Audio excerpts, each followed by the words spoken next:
Malheureusement, ce genre d'accident arrive trop souvent. Dans une situation comme celle-là, le personnel infirmier doit être prêt à agir immédiatement dès l'arrivée de l'enfant à l'hôpital.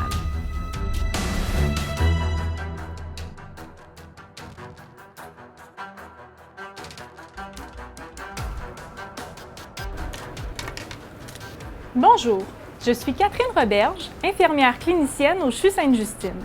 Dans les prochaines minutes, vous serez amené à constater l'étendue du rôle de l'infirmière, ainsi que les spécialités en soins infirmiers qui sont requis dans la prise en charge d'un grand brûlé, et ce, de l'urgence jusqu'à son congé de l'hôpital et même lors de son suivi en clinique externe. Tout débute par le téléphone des ambulanciers. Dès lors, l'équipe soignante se prépare à l'accueil du patient dans une salle de réanimation, salle de soins ultra spécialisée de l'urgence.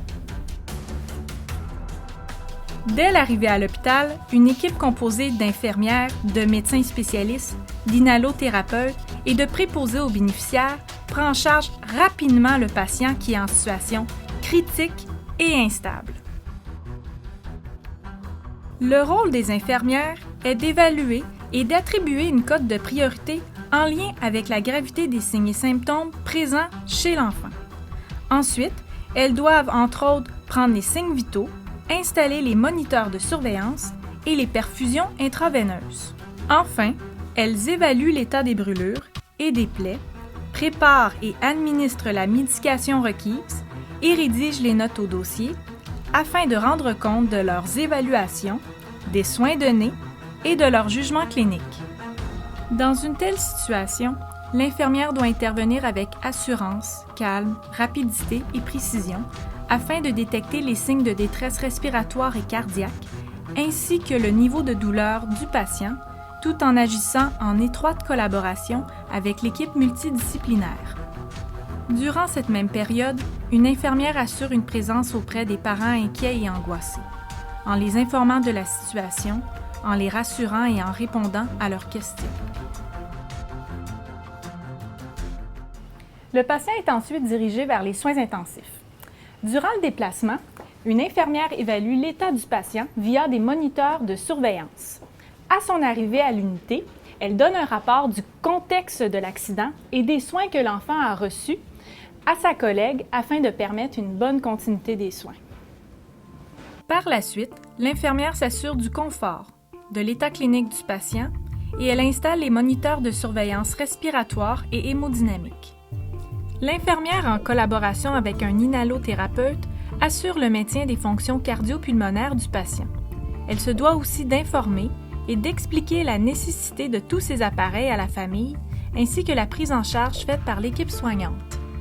En raison des traitements, nécessitant une grande vigilance et une surveillance de haut niveau aux soins intensifs, les infirmières de ce secteur doivent dispenser des soins ultra spécialisés tout en priorisant l'accompagnement de la famille dans ce contexte de soins.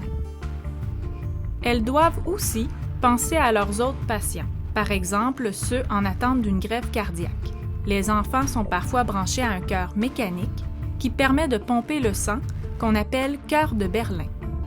Ou encore, dans le cas d'un patient dont le cœur ou les poumons sont inefficaces, celui-ci est placé sous ECMO, appareil permettant au sang d'être oxygéné et de circuler adéquatement dans le corps. Il faut savoir que les infirmières aux soins intensifs s'occupent de patients qui ont de nombreuses perfusions, moniteurs ou appareils de traitement de haute technologie qui assurent l'ensemble des fonctions vitales des patients. Ce sont elles qui prennent en charge globalement ces derniers. Aujourd'hui, la technologie de pointe et l'informatique sont des outils utilisés au quotidien par les infirmières de ce secteur. Ils leur permettent, entre autres, d'inscrire leurs notes directement dans un dossier informatisé, de consulter rapidement les résultats de laboratoire à l'écran et de visualiser les différents rapports d'imagerie médicale. Malgré l'environnement très technologique, l'infirmière doit permettre à la famille de participer aux soins tout en ayant une approche humaine et chaleureuse. Dès qu'un patient atteint de brûlures graves est plus stable au niveau de ses fonctions respiratoires et cardiaques, le chirurgien planifie de débrider ses plaies en hydrothérapie, soit en utilisant une civière douche ou un bain thérapeutique.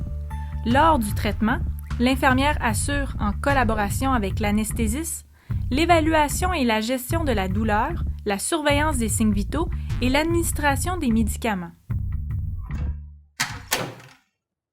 Au moment où le patient est prêt à recevoir une greffe de peau, l'équipe de chirurgiens en plastie prévoit une intervention au bloc opératoire.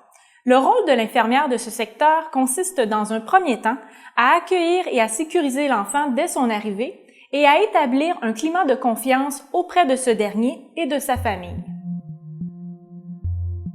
Dans la salle d'opération, l'infirmière joue un rôle déterminant. Elle est responsable de préparer les instruments chirurgicaux et de s'assurer de la stérilité de l'environnement afin de ne pas contaminer le patient. Lors de l'intervention, son travail consiste à assister le chirurgien et son équipe tout au long de la greffe.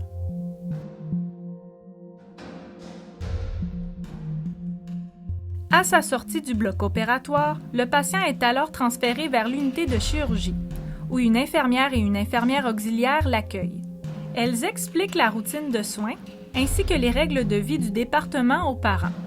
Durant son séjour à cette unité, l'infirmière et l'infirmière auxiliaire travailleront en étroite collaboration afin de prodiguer les soins requis et répondre aux besoins de l'enfant et sa famille. À cette unité, l'infirmière travaille en équipe interdisciplinaire, notamment avec une infirmière spécialisée ayant une expertise en soulagement de la douleur et qui offre une approche tant pharmacologique que par des interventions apaisantes. Elle travaille également avec des stomothérapeutes, infirmières ayant une grande expertise dans les soins de plaies.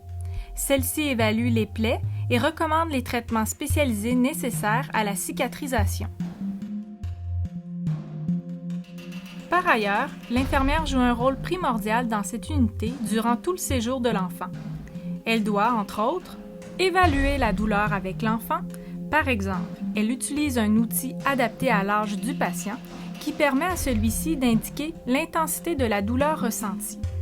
Offrir le confort au patient en lui administrant la médication prescrite et évaluer si celle-ci est efficace. Enseigner les soins de plaie à l'enfant et à sa famille.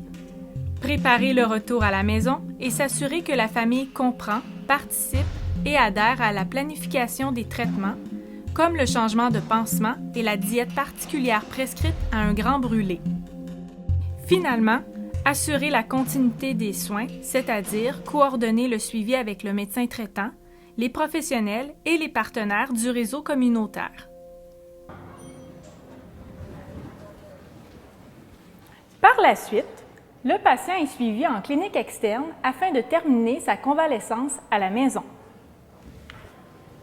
Lors de ces visites, l'infirmière de la clinique de plastie a pour rôle d'évaluer la guérison de la peau, de changer les pansements, mais aussi d'enseigner les soins et traitements aux patients et à la famille.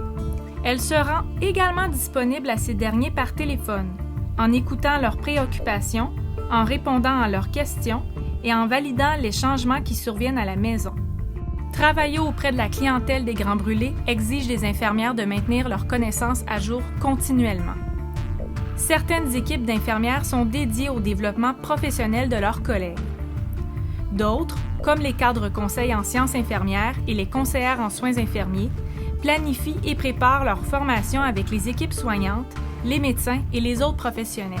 De plus, elles organisent des formations interactives en salle de simulation afin de maintenir les compétences, les connaissances et les habiletés requises lors de réanimation ou d'intervention d'urgence. La formation est une dimension importante du rôle de l'infirmière. Dans cette profession, il y a continuellement des mises à jour selon l'évolution des pratiques en soins, des changements technologiques, des avancées scientifiques et du nouveau matériel de soins.